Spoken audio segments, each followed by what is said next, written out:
this is what it was supposed to have looked like last night around 7 o'clock. Difficult to impossible driving conditions, they said.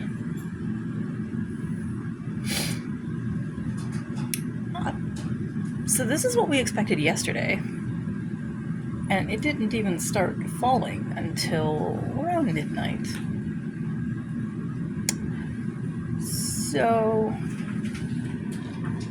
the shopping that we didn't do yesterday now has to be done in this because we're out of some staples. So